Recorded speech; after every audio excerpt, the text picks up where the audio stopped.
నమస్తే, welcome to news track. నేను రఘునందన్. గగనంలో భారత కీర్తి పతాకం రెపరెపలాడుతోంది. ఇస్రో విజయవంతమైన ప్రయోగాలతో ప్రపంచం దృష్టిని ఆకర్షిస్తోంది. సైన్స్ అండ్ టెక్నాలజీలో భారత్ మరో ముందడుగు వేసింది. ఇప్పుడు వైజ్ఞానిక ప్రపంచమంతా ముక్కున వేలేసుకునేలా సరికొత్త ప్రయోగానికి సిద్ధమైంది ఇస్రో.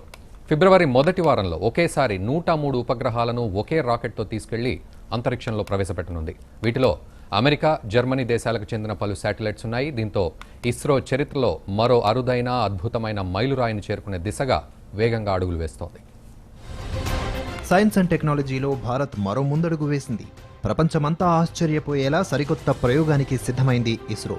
ఫిబ్రవరి మొదటి వారంలో ఒకేసారి 103 ఉపగ్రహాలను అంతరిక్షంలోకి ప్రవేశపెట్టనుంది.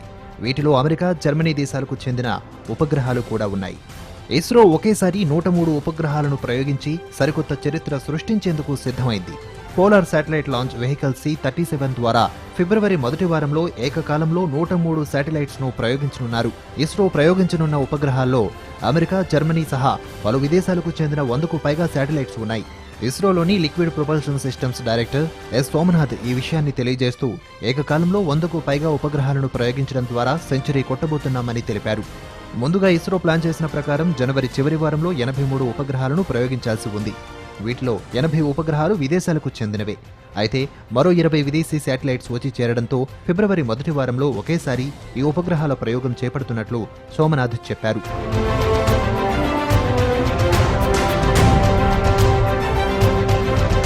ప్రయోగానికి సిద్ధమవుతున్న వాటిల్లో 100 మైక్రోస్మాల్ శాటిలైట్స్ ఉన్నాయి. PSLV C-37 ద్వారా వీటిని ప్రయోగిస్తామని. పేలోడ్ బరువు 1350 కిలోలు కాగా దీనిలో శాటిలైట్స్ బరువు 500 నుంచి 600 కేజీలు ఉంటుందని సోమనాథ్ వివరించారు. గతంలో ఎన్నడూ ఇంత పెద్ద సంఖ్యలో ఉపగ్రహాల ప్రయోగం జరగనందున తాజా ప్రయోగం ఇస్రో చరిత్రలోనే ఒక కీలక ఘట్టమవుతుందన్నారు. గత ఏడాది ఇస్రో ఏకకాలంలో 23 ఉపగ్రహాలు ప్రయోగించింది. కాగా GSAT-9లో భాగంగా ప్రతిష్టాత్మక సౌత్ ఆసియన్ శాటిలైట్ ను ఈ ఏడాది మార్చిలో ప్రయోగించనున్నట్లు ISRO associate director M Nageswara Rao తెలిపారు.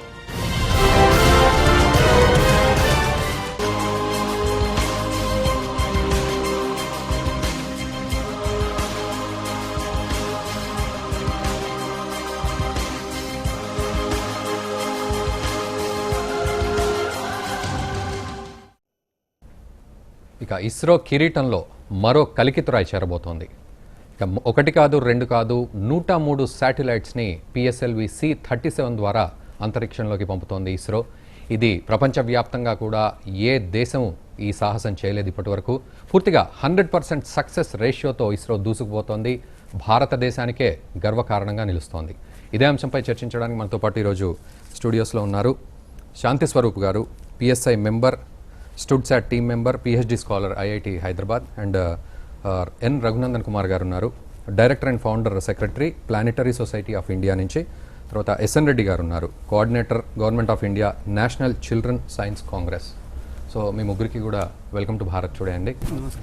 And first of all, so మనం ఇస్రోకి ఏ విధంగా కృతజ్ఞతలు తెలపాలి అంటే ఇస్రో యొక్క దీక్ష, దక్షతను కానీ, లేకపోతే ఆ డిటర్మినేషన్ కానీ, ఆ గోల్ ఓరియంటెడ్గా వెళ్ళే ఆ తపన కానీ, ముఖ్యంగా ఆ దేశీయతను కానీ, సో ఏ విధంగా మనం వాటన్నిటికీ కూడా కృతజ్ఞత చెప్పుకోవచ్చు? అవునండి, అసలు ఇస్రోకి కృతజ్ఞత చెప్పే ముందు దీన్ని ఫౌండర్స్, దీన్ని ఎవరైతే స్థాపించాలనే ఆలోచనతో దీన్ని మొదలుపెట్టారో వారిని ఒకసారి మనం గుర్తు చేసుకోవాలి. అందులో మొట్టమొదటి వ్యక్తి హోమీ జహంగీర్ బాబా అని చెప్పేసి ఆయన మన భారతదేశానికి సంబంధించిన అటామిక్ ఎనర్జీ ప్రోగ్రామ్కి ఆయన పితామహుడు. ఆయన అప్పట్లో అంటే స్వాతంత్రం వచ్చిన తర్వాత నెహ్రూ గారికి చెప్పి అటామిక్ ప్రోగ్రామ్ని మొదలు చేయడమే కాకుండా ఆయన ఏమన్నాడంటే, మన దేశం కనుక అభివృద్ధి చెందాలి అంటే, మన దేశం కనుక మనము శాస్త్రీయ విజ్ఞానంలో ఉండే టెక్నాలజీ ఫలాలు సామాన్య మానవుడికి ఇవ్వాలనుకుంటే మనకు ఒక అంతరిక్ష రంగ ప్రోగ్రాం ఉండాలి అని ఆయన అప్పట్లో నెహ్రూ గారిని కన్విన్స్ చేయడం. తద్వారా వారు ఇన్కోస్పార్ తర్వాత ఇస్రో సంస్థను స్థాపించి మొట్టమొదటిగా విక్రమ్ సారాభాయ్ ఆయన అధ్యక్షతన ఈ ఒక ఇస్రో సంస్థను స్థాపించి వారు ఇప్పటిదాకా ఈ క్రమం మనం చూస్తూ ఉన్నాం. అయితే ఇక్కడ ఒకసారి మనం ఇది స్థాపించిన సమయంలో జరిగిన విషయాలను ఒకసారి గుర్తించాలండి. మొట్టమొదటి శాటిలైటు 1957లో మీకు ఈ అంతరిక్షంలోకి పంపడం జరిగిందండి. అంటే 4 అక్టోబర్ నాడు Okay. దాన్ని పంపించారు. అంటే 1957లో 1957లో అది రష్యాకి సంబంధించింది. అప్పట్లో అమెరికాకి రష్యాకి మధ్య కోల్డ్ వార్ జరుగుతూ ఉందన్నమాట. అప్పటికే విశ్వయుద్ధాలు అయిపోయే చర్మాంకంలో ఉన్న సమయంలో ఈ స్పేస్ ప్రోగ్రామ్ అయితే రష్యా మొదటగా ఈ ఉపగ్రహాన్ని కక్షలో పెట్టి అందరినీ అబ్బరుపరిచింది. అంటే మానవుడు నిర్మించిన మొదటి ఉపగ్రహం కక్షలో పెట్టడం అన్నమాట. అయితే అది ఐక్యరాజ్య సంఘం ఏమంటుంది అంటే మనందరికీ స్టోనేజ్ తెలుసు, ఇంకా ఐరన్ ఏజ్ తెలుసు, ఇలా ఎన్నెన్నో ఏజ్లు మనం అంటాం కదా. 4 అక్టోబర్ 1957 ఒక స్పేస్ ఏజ్ మొదలైంది అని చెప్పేసి ఇప్పటికీ చరిత్రకారులు దాన్ని గుర్తిస్తారండి. ఆ ఒక స్పేస్ ఏజ్ స్టార్ట్ అయిందన్న దానికి ఫలాలే ఈరోజు మనం చూస్తూ ఉన్నాం. ఈరోజు మనకి ఈ శాటిలైట్స్ లేకుండా మన జీవనాన్ని అసలు చూడలేం. మొన్న వచ్చిన వరదా తుఫాన్ కానివ్వండి, వాలిన్ తుఫాన్ కానివ్వండి, దైనందిన జీవితంలో వాతావరణం కానివ్వండి, రైతాంగనం కానివ్వండి, ఈరోజు మోడీ ప్రభుత్వం అయితే ప్రతి ఒక్క డిపార్ట్మెంట్లో అంతరిక్ష రంగంలో డేటాని ఎలా యూజ్ చేసుకోవాలో ఆలోచించండి అని క్లియర్గా ఆయన నిర్దేశించడమే కాకుండా ఆ డిపార్ట్మెంట్స్ కూడా అంటే కేవలం 2 డిపార్ట్మెంట్సే ఈ టెక్నాలజీని వాడే పరిస్థితుల నుంచి ఈరోజు 60 డిపార్ట్మెంట్స్ ఈ ఇస్రో ఒక ఫలాల్ని యూజ్ చేసుకోవడం. అదే కాకుండా మన తెలంగాణ ప్రభుత్వం తీసుకున్నా కానీ, మన ఆంధ్రప్రదేశ్ ప్రభుత్వం తీసుకున్నా కానివ్వండి, వీరు కూడా ప్రత్యేకమైన ఎంఓఈ సెంటర్ అయిపోయి ఇస్రో ఒక సహాయంతో ఎన్నో కార్యక్రమాలు వాళ్ళు చేస్తూ ఉన్నారండి. సో ఇవన్నిటికీ మూలం ఏమిటి అంటే మన భారతదేశం ఈ అంతరిక్ష రంగంలో చూపించిన ఇంట్రెస్ట్. తర్వాత ఈ యొక్క ఇస్రో సంస్థని ఎంతోమంది డైరెక్టర్లు, ఎంతోమంది శాస్త్రవేత్తలు, కలాం గారు కావచ్చు, కస్తూరంగన్ గారు కావచ్చు, యూజీ రావు గారు కావచ్చు, ఇలా లేకపోతే సతీష్ ధవన్ గారు కావచ్చు, అసలు మనము ప్రతి ఒక్కరిది చాలా ముఖ్యమైన రోలే ఉందండి. అయితే వీరి అందరి తపన ఒకటే, ఈ అంతరిక్ష రంగం ఒక ప్రయోగాల ద్వారా సామాన్య జీవితంలో వారి జీవితాన్ని ఎలా మెరుగుపరచడం అనే ఒక ఉద్దేశమే వాళ్ళకు ఉన్నదండి.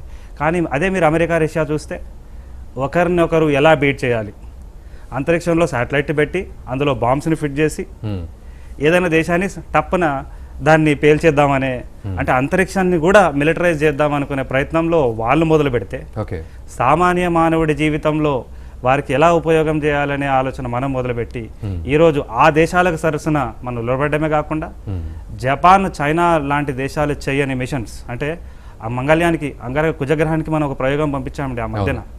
ఆ ఒక ప్రయోగము ఇప్పటిదాకా చైనా కూడా చేయలేకపోయింది.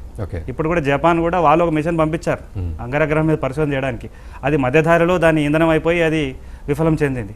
అట్లాంటి పరిస్థితుల్లో అంటే ఒకప్పుడు కేవలం వారిని అరువు తీసుకొని వారిని రిక్వెస్ట్ చేసి మనం ఉపగ్రహాలు పెట్టే పరిస్థితి నుంచి వారి ఉపగ్రహాలనే మనం కక్షలో పెట్టే పరిస్థితికి మనం చేరుకున్నాము అంటే ఇస్రో శాస్త్రవేత్తల ఒక డిటర్మినేషన్ ఇక్కడే మనకి తెలుస్తూ ఉందండి. అది కాకుండా ఇంకా ముఖ్యంగా చెప్పాలంటే 2008లో మన భారతదేశం చంద్రయాన్ 1 అనే మిషన్ ప్లాన్ చేసిందండి. చేసినప్పుడు అది చంద్రుడి చుట్టూ తిరుగుతూ చంద్రమండలం మీద పరిశోధన చేసిందనమాట. అయితే అది లాంచ్ చేసినప్పుడు అందరు వెక్కిరించారు. చంద్రమండలం మీద నాసా వాళ్ళు దిగి కనుక్కోలేనిది మీరు కేవలం చంద్రుడి చుట్టూ తిరిగి ఏం కనుక్కుంటారయ్యా అని చాలా మంది వెక్కిరించారు. అట్లాంటి వారికి మనం ఏం చేసాం, మొట్టమొదటిసారిగా చంద్రుడి మీద నీరు ఉందని చెప్పి ధృవీకరించడానికి కారణం మన చంద్రయాన్ 1 అయిందండి. అప్పటిదాకా ఈ విశ్వానికి చంద్రుడి మీద నీరు ఉందనే సంగతి తెలియదు. అంటే విశ్వానికే ఒక కొత్త నిజాన్ని చెప్పే స్థాయికి మన ఇస్రో శాస్త్రవేత్తలు చేరుకోవడం అనేది దీనికి మాటలు తక్కువ. ఓకే. అండ్ శాంతి స్వరూప్ గారు, మీరు అంటే పిహెచ్డి స్కాలర్ ఉన్నారు ఐఐటి హైదరాబాద్ నుంచి, అండ్ స్టడ్సాట్ టీమ్ మెంబర్ అంటున్నారు. సో అంటే వాట్ ఈజ్ స్టడ్సాట్? స్టడ్సాట్ అంటే అప్పట్లో మీకు ఒకసారి చూస్తే 2007లో మన దగ్గర ఇంటర్నేషనల్ ఆస్ట్రోనాటికల్ కాంగ్రెస్ అయింది. సో అప్పుడు దేశ విదేశాల నుంచి స్టూడెంట్స్ చాలామంది వచ్చారు. వాళ్ళ యూనివర్సిటీస్లో చిన్న ఉపగ్రహాలు తయారు చేయడం అనేది చాలా కామన్.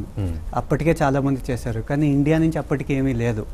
అన్నా యూనివర్సిటీ వాళ్ళు చేస్తూ ఉన్నారు. కాకపోతే అది ఎప్పుడు 2002లో మొదలుపెట్టారు. అప్పటికే 7 ఏళ్ళు అయిపోయింది, ఇంకా చేస్తూనే ఉన్నారు. అప్పుడు వచ్చిన ఆలోచన స్టడ్సాట్. అప్పుడు ఏమనుకున్నాము అని అంటే, సరే ఉపగ్రహం తయారు చేయాలి అని అంటే కోట్లతో కూడుకునే వ్యవహారం అని ఆలోచించిన తర్వాత ఇస్రో వాళ్ళని కన్సల్ట్ చేసుకొని 1 కిలో ఉండే ఉపగ్రహం తయారు చేయొచ్చు 1 కోటి రూపాయలలో అని తెలిసింది మాకు. 1 కోటి రూపాయలలో చిన్నది, ఎంత మీకు 10 సెంటీమీటర్లు ఉంటుంది చుట్టుకొలత మొత్తము. తయారు చేయొచ్చు అని తెలిసిన తర్వాత 2.5 ఏళ్లలో తయారు చేసేసాం మేము. 10 కాలేజ్లు, బెంగళూరు నుంచి 4, ఇక్కడి నుంచి 6, మొత్తం అందరం కలిసి తయారు చేసిన తర్వాత అప్పుడు అర్థమైంది ఏంటంటే ఈ స్పేస్ టెక్నాలజీ అనేది ఇస్రో వీటికే కాదు, కాలేజెస్లో స్టూడెంట్స్కి కూడా అర్థం అవ్వాలి, ఈజీగా ఉండాలి అన్న దాంతో మేము చేసాము. ఇప్పుడు అది చేసిన తర్వాత దాదాపు 6 స్టూడెంట్ శాటిలైట్స్ ఇండియా నుంచి లాంచ్ అయినాయి. అది చాలా మందికి స్ఫూర్తి అదే స్టడ్సాట్ అనే అంటారు. సో చిన్న చిన్న ఉపగ్రహాలు యూనివర్సిటీ లెవెల్లో చేయడానికి ఇస్రో చాలా చేయూతనిస్తుంది. వాళ్ళు ఫ్రీ లాంచ్ ఇస్తున్నారు, చాలా వరకు కొన్ని ఇన్ కైండ్ ఇస్తున్నారు, మెటీరియల్ అవన్నీ ఒకసారి MOU సైన్ చేసుకున్న తర్వాత ఇస్తున్నారు. వాటి ద్వారా మనకేమవుతుంది అని అంటే యూనివర్సిటీస్లో ముందు నుంచే అవగాహన వచ్చేసేస్తుంది.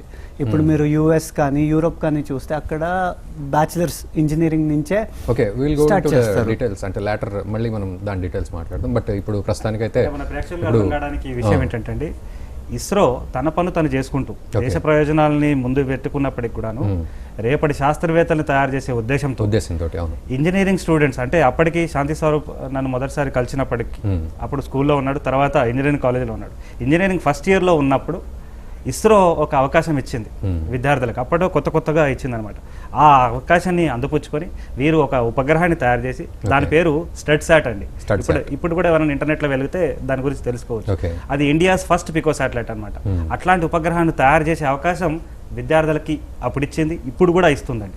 ఈ మధ్యకాలంలో SRM యూనివర్సిటీ కానివ్వండి, సత్యభామ యూనివర్సిటీ కానివ్వండి, IIT బొంబాయి కానివ్వండి, ఇన్ని శాటిలైట్స్ విద్యార్థులను కూడా మన ఇస్రో ఎంకరేజ్ చేస్తాం. Okay, we'll go into the details అంటే తర్వాత దాని గురించి. బట్ బేసికల్లీ అంటే ఇప్పుడు ప్రస్తుతానికైతే 103 శాటిలైట్స్ని లాంచ్ చేయబోతోంది ఫిబ్రవరిలో ఇస్రో. సో ఇది నిజంగా సాహసోపేతమైన చర్య. ప్రపంచవ్యాప్తంగా ఏ దేశం కూడా చేయలేదు. ఇప్పటివరకు మనం మాట్లాడుకున్న రష్యా కానీ US కానీ చేయలేదు. అండ్ ఇంకా జర్మనీ వీళ్ళంతా కూడా మన మీద డిపెండ్ అయి ఉన్నట్టే తెలుస్తుంది ఇప్పుడు. సో PSLV ఆస్థాన వెహికల్ సో ఏ విధంగా ఉండబోతోంది అండ్ దానికి సంబంధించి కాస్త డీటెయిల్స్ చెప్పండి. అవునండి, మన ఇస్రో మీకు తెలుసు తన దేశ పరిస్థితుల్లో దైనందిన జీవితంలో ఎలా, నేను ఎందుకు పదే చెప్తున్నానంటేనండి, ఇస్రో లాంచిన ప్రతిసారి అసలు ఈ మనకి ఏం పనికి వస్తుంది అని సామాన్య మానవుడు ఆలోచిస్తూ ఉన్నాడు. కానీ ఏదో ఒక రూపంలో ఇది మనకి మన జీవితంతో అనుబడి ఉందని మనం చెప్పవచ్చు. అయితే ఈ క్రమంలో మనం చూస్తే ఎన్నో సాహసకరమైన కార్యక్రమాలు మన ఇస్రో చేపట్టిందండి. అంటే ఇది ఎవరికో గొప్ప చెప్పుకోవడానికో లేదా ఎవరితో కంపీట్ చేయడానికి కాదు. ఇస్రో ఎప్పుడు చెప్తుందండి, we do not compete with anyone, we compete with our self. నిన్న నేను చేసిన దానికి ఈరోజు నేను మెరుగుపరుగా ఉండాలి అంటే తనకు తానే కాంపిటీషన్ అని ఎప్పుడు ఇస్రో చెప్తా ఉంది. రన్నింగ్ ఓన్ రేస్ అన్నట్టు, రన్నింగ్ ఓన్ రేస్. మేము చైనాతో పోటీయో జపాన్తో అది మనం మాట్లాడేటప్పుడు చెప్పుకుంటాం. సరే, ఈ క్రమంలో మీరు అడిగిన ప్రశ్నకు వస్తే రేపు ఫిబ్రవరిలో మన దేశం, మన ఇస్రో చాలా పెద్ద మిషన్ని చేపట్టబోతుంది. ఇప్పటిదాకా మానవ చరిత్రలోనే జరగనేది లేదా అంతరిక్ష చరిత్రలోనే జరగని ఒక సంఘటనకి మనం అడుగు పెట్టబోతున్నాం. అయితే ఇందులో ఏంటంటే ఇప్పటిదాకా అంటే ఒక రాకెట్ అంటే అందరూ రాకెట్ అంటారు, లాంచ్ వెహికల్, వాహక నౌక అండి. సో మన PSLV తీసుకుంటే అందులో 4 రాకెట్ల సమ్మేళనం అనమాట అది. ఓకే, అది వేరే దశల్లో మండుతూ భూమి నుంచి ఉపగ్రహాన్ని తీసుకెళ్లి కక్షలో పెడుతుంది. సో మామూలుగా ఒక ఉపగ్రహాన్ని తీసుకెళ్లి కక్షలో పెట్టడం అనేది ఒక చాలా సాహసకరమైన విషయం. ఓకే, ఎంతో బరువు ఉన్న ఉపగ్రహాన్ని భూమి నుంచి 600 కిలోమీటర్ దూరానికి తీసుకెళ్ళాలి. అది కూడా సెకండ్కి దగ్గర 7 నుంచి 9 కిలోమీటర్ల వేగంతో తీసుకెళ్ళాలి. అంచెలంచెల్లో అందులో ఉన్న రాకెట్స్ మడుతూ పడాలి. అది మనం వివరాలకు వద్దాం.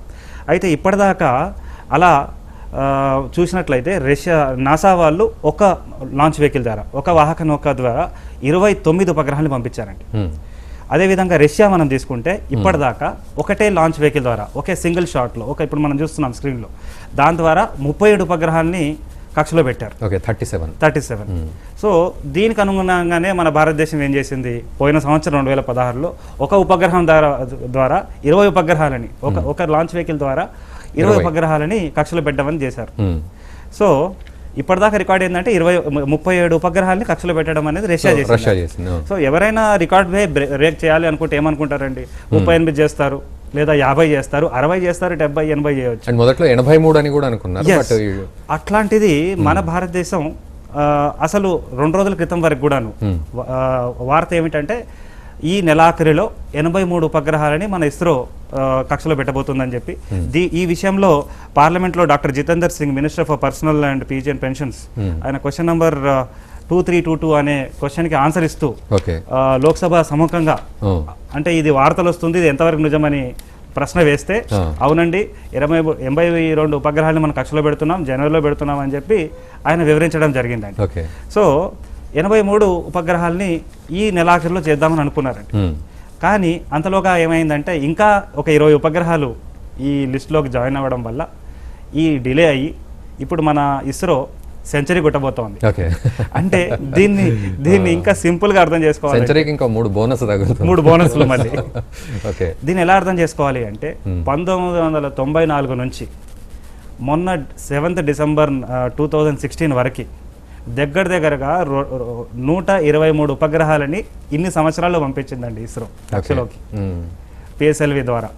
అంటే 1994 నుంచి 2016 వరకు 123 ఉపగ్రహాలని టోటల్గా అన్ని సంవత్సరాల్లో పంపించింది ఇప్పటిదాకా.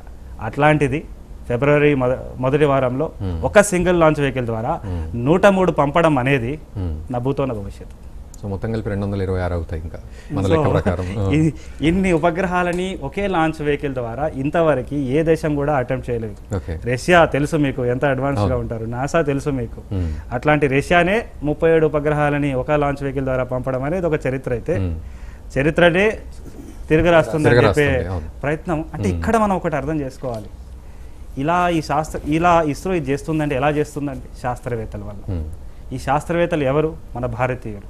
అంటే రేపు ఫిబ్రవరి తర్వాత విశ్వానికి ఏం తెలుస్తుందంటే భారతీయుల మేధస్సు, ఈ ప్రోగ్రామ్ చూస్తున్న ప్రతి ఒక్కరి మేధస్సు, ఈ టీవీ ప్రోగ్రామ్ చూస్తున్న ప్రతి ఒక్క భారతీయుడు ఏ కెపాసిటీ ఉంది అనేది నిరూపించడానికి, నిజం చెప్పాలంటే ఇక్కడ వేరే దేశస్తులకి ఏదో చూపెట్టడానికి కాదు, మన అందరి భారతీయులకి మన మెదస్సు ఎంత స్ట్రాంగో, ఎంత దూరం మనం వెళ్ళగలుగుతామో, ఎంత ధైర్యం మనం చేయగలుగుతామో అనే దానికి స్ఫూర్తి కాబోతోంది ఈ ఒక ఉపగ్రహం. ఈ ఒక ప్రయోగం చాలా అద్భుతం ఇది. అండ్ ఎస్ఎన్ రెడ్డి గారు, అంటే ఇప్పుడు రఘునందన్ గారు అన్నట్టు, అంటే మిగతా దేశాలు దీన్ని ఏ విధంగా చూస్తాయి? అంటే ఇది ఒక ఇంపాసిబుల్ని పాసిబుల్ చేసింది అని అనుకుంటారా, లేకపోతే ఇది చాలా డేర్ స్టెప్ అని అనుకుంటారా, లేకపోతే నోరెళ్ళబెట్టి అలాగే చూస్తూ ఉంటారా? ఎటువంటి రియాక్షన్స్ ఉండబోతున్నాయి? చాలా డేర్ స్టెప్ అని అనుకుంటారు. ఎందుకంటే గతంలో 37 రష్యా అక్కడ లాంచ్ చేయడం జరిగింది. మన దేశం ముఖ్యంగా శాస్త్రవేత్తలు చేస్తున్న దినదిన అభివృద్ధి శాస్త్రీయంగా, సాంకేతికంగా చాలా అభివృద్ధి సాధిస్తున్నది. ముఖ్యంగా ఇలాంటి కార్యక్రమాలు మనం పాఠశాల నుండి, అంటే 6వ తరగతి నుండి బాలబాలికలకు అవగాహన కల్పించాలి. ఇటు కేంద్ర ప్రభుత్వము, ఇటు రాష్ట్ర ప్రభుత్వము ఇలాంటి కార్యక్రమాలలో విద్యార్థులను అందులో భాగస్వామ్యులు చేయడం వలన రేపు భావి భారత శాస్త్రవేత్తలు పాఠశాల స్థాయి నుండే తయారవుతారు. దానికి ముఖ్యంగా తెలంగాణ ప్రభుత్వం, ముఖ్యమంత్రి గారికి, even science and technology IT KTR గారికి, కేంద్ర ప్రభుత్వం ప్రధానమంత్రి గారికి, మోడీ గారికి, మా యొక్క పాఠశాలలు మధ్యతరగతి మిడిల్ స్కూల్స్, ఇప్పుడు కార్పొరేట్ స్కూల్స్ వాళ్ళు ఏదైనా ఎఫర్ట్ చేయగలుగుతారు, కానీ చిన్న పాఠశాలలు, ప్రభుత్వ పాఠశాలలు, ఆ పాఠశాలలో చదువుతున్న విద్యార్థులకు ఇలాంటి అవకాశాలు కల్పించాలి. ఇప్పుడు మేము చిల్డ్రన్ సైన్స్ కాంగ్రెస్, మాకు రఘునందన్ గారు దాదాపు 8 సంవత్సరాల నుంచి మాకు చాలా కార్యక్రమాలలో వాళ్ళు పాల్గొంటున్నారు. వారు మా పాఠశాల నుంచి కూడా చాలామంది విద్యార్థులు district level, state level, national level science Congress కార్యక్రమాల్లో పాల్గొన్నారు. ఏదేమైనా మన దేశం 103 ఉపగ్రహాలను ప్రయోగించే ముందు వచ్చే నెలలో ఉన్నది కనుక మన శాస్త్రవేత్తలందరికీ ఈ యొక్క ప్రైవేటు విద్యా సంస్థల తరపున, ఎన్సిఎస్సి రంగారెడ్డి తరపున నేను శుభాకాంక్షలు తెలుపుతున్నాను. ఓకే, ముఖ్యంగా. అండ్ శాంతి స్వరూప్ గారు, అంటే what about PSLV and GSLV, so వీటి డిఫరెన్షియేషన్, అండ్ ఇప్పుడు మనం అనుకున్నట్లు ఇప్పుడు C-37 ద్వారా 103 వెళ్తున్నాయి, సో ఇవన్నీ కూడా అంటే ఏ రకంగా ఉపయోగపడుతూ ఉంటాయి మనకి? ఇప్పుడు మనకు పిఎస్ఎల్వి అనేది బీటెన్ టు డెత్ అండి, అది మనం వాడుతూనే ఉన్నాం, పవర్ హార్స్ అనుకోండి ఇస్రోకి, ఏదైనా పిఎస్ఎల్వి. కాకపోతే గత కొన్ని సంవత్సరాలుగా క్రయోజనిక్ ఇంజిన్ మీద బాగా రీసెర్చ్ జరిగింది. ఏమైంది అంటే ఇప్పుడు పిఎస్ఎల్వి మనకు 600, 700 ఎక్కువ 1000 కిలోమీటర్ల కక్ష వరకు తీసుకెళ్తుంది. ఆ తర్వాత తీసుకెళ్ళడానికి కాస్ట్ ఎక్కువ అవుతుంది పిఎస్ఎల్వి తోటి. మనకి జిఎస్ఎల్వి ఖచ్చితంగా కావాలి. కాస్ట్ పక్కన పెడితే ఒకటి వేరే ఉపగ్రహాలు చేరాలన్నా కూడా మనకు జిఎస్ఎల్వి అనేది ఖచ్చితంగా అవసరపడుతుంది. క్రయోజనిక్ ఇంజిన్ ఉంటుంది, 36,000 కిలోమీటర్ల కక్షలో ప్రవేశపెట్టి వదిలేస్తుంది. అది చాలా ముఖ్యం. సరే, మనం మంగళయానప్పుడు, చంద్రయానప్పుడు పిఎస్ఎల్వి వాడినాము, అప్పుడు జిఎస్ఎల్వి సక్సెస్ అవ్వలేదు. జిఎస్ఎల్వి సక్సెస్ అయ్యాక ఇప్పుడు నెక్స్ట్ ఇంటర్ప్లానటరీ మిషన్స్ అన్ని మనము జిఎస్ఎల్వి తోటి చేస్తున్నాము. అది తేడా. పిఎస్ఎల్వి ప్రూవ్ అయిపోయింది చాలా వరకు. ఆ స్టేజ్ జిఎస్ఎల్వికి వస్తే వాణిజ్యపరంగా చూసుకుంటే మనకు బిజినెస్ చాలా పెరుగుతుంది. ఆల్రెడీ ఇప్పుడే పిఎస్ఎల్వి లాంచెస్ తోటి 350 కోట్ల పైచిలకు డబ్బులు వచ్చాయి ఓకే ఇస్రో వింగ్ కి ఫారినర్స్ నుంచి వచ్చాయి వాళ్ళ శాటిలైట్స్ లాంచ్ చేసినందుకు. Okay. అదే జిఎస్ఎల్వి కూడా వస్తే దానికి 2 నుంచి 3 ఇంతలు అవుతుంది. అంటే పిఎస్ఎల్వికి advanced technology GSL PSLV cryogenic engine అనేది మనం రీసెంట్ గా మాస్టర్ చేసాము. China, Russia, America, Germany, Europe అందరి దగ్గర ఉన్నాయి. మనం ఏం చేసామంటే రష్యా దగ్గర నుంచి ఒక 7 ఇంజిన్లు తీసుకొని వాటి నుంచి ట్రై చేస్తూ వచ్చేసేసాం జిఎస్ఎల్విలో. సో అయిపోయింది. జిఎస్ఎల్విలో ఇంకెక్కువ శాటిలైట్స్ లాంచ్ చేయొచ్చా లేదా అనేది అది ప్రూవ్ చేసుకోవాలి. ఒకటైతే ఖచ్చితంగా చేయగలుగుతున్నాం, ప్రాబ్లం ఏమీ లేదు. కానీ అంత 36,000 కిలోమీటర్ల కక్షలో అన్ని శాటిలైట్లు అనేది ఏ కంట్రీ చెయ్యదు, అవసరం ఉండదు. అక్కడ మనం కమ్యూనికేషన్స్ కానీ ఇంటర్ప్లానటరీ మిషన్స్ కానీ చేస్తాం. అవి 1-2 ఉంటాయి, ఎక్కువ ఉండవు. అదే పిఎస్ఎల్వి విషయానికి వస్తే ఆల్రెడీ 20 చేసాయి. ఇది యుఎస్ఏ అన్నట్టుగా రష్యా అన్నట్టుగా 29, 37 చేసాయి. ఇప్పుడు నెక్స్ట్ 103 అనేది నేను అనుకోవడం అయితే ఇస్రో క్లియర్ కట్గా చూపిస్తుంది. We want to take the bench mark bit higher. మేము ఒక బెంచ్ మార్క్ని ఇంకా మీదికి తీసుకెళ్ళదలుచుకున్నాము. ఈ ఫీల్డ్లో ఇప్పటి వరకు మేమే పర్ కిలో అతి తక్కువ రూపాయలతోటి మేము మీదికి తీసుకెళ్తాం. దాదాపు 5-6 వేల నరేంద్ర మోడీ మెన్షన్ చేయడం కూడా జరిగింది. ఒక పెద్ద హాలీవుడ్ సినిమా కంటే తక్కువ ఖర్చుతోటి మనం. అవునండి, ఇప్పుడు మన మంగళయాన్ మిషన్ వాళ్ళ మార్షియన్ సినిమా కంటే సగం కంటే తక్కువ బడ్జెట్లోనే మనకు దాదాపు వాళ్ళ బడ్జెట్ $300 మిలియన్ వరకు $200 మిలియన్ వరకు వెళ్ళింది. మనకు అందులో సగం కూడా పడలేదు. సో అంటే వాళ్ళు సినిమాలు తీసుకుంటూ ఉంటారు, మనం రాకెట్లు పంపిస్తూ ఉంటాం. లేదండి, అలా అనకూడదు. వాళ్ళ మిషన్స్ ఇప్పుడు ఉన్నాయి. అక్కడికి వెళ్ళి నేను లాస్ట్ ఇయర్ విజిట్ చేశాను. వాళ్ళ మిషన్స్ అనేవి చాలా అడ్వాన్స్. వాళ్ళు చాలా వరకు ఎక్స్ట్రా ఇంటర్ ప్లానటరీ మిషన్స్ అవి చేస్తూ ఉంటారు. మన అగైన్ రఘునందన్ గారు చెప్పినట్టు మన స్పేస్ మిషన్స్ అనేవి మన కంట్రీ స్టూడెంట్స్కి, మన కంట్రీలో ఉన్న ప్రజలకు ఎలా ఉపయోగపడతాయి అని చెప్పేసి. ఈరోజు మీరు చూస్తే ఇప్పుడు అంతెందుకు మన జీపీఎస్ కూడా మనం తయారు చేసుకున్నది లాంచ్ అయింది మొత్తము, నావిక్. ఆ తర్వాత అంతెందుకండి మొన్న వచ్చిన తుఫానికి ఇస్రో ఆల్రెడీ ఒక వారం ముందే ఇలా వెళ్తుంది, మీరు జాగ్రత్త పడండి అని ముందే చెప్పేసేసింది. దానివల్ల నష్టం తక్కువైంది అని చెప్పేసి వార్తల్లో మీరే చెప్పారు. సో యుఎస్ వాళ్ళతో కంపేర్ చేసుకుంటే మనది more of civilization or civil people driven space policy. మనం ఎప్పుడూ ఒకరికి పోటీ కాదు, మనకు మనమే పోటీ. మనం ఒక బెంచ్ మార్క్ని ఎప్పుడు మీదికి తీసుకెళ్తూ ఉంటాం.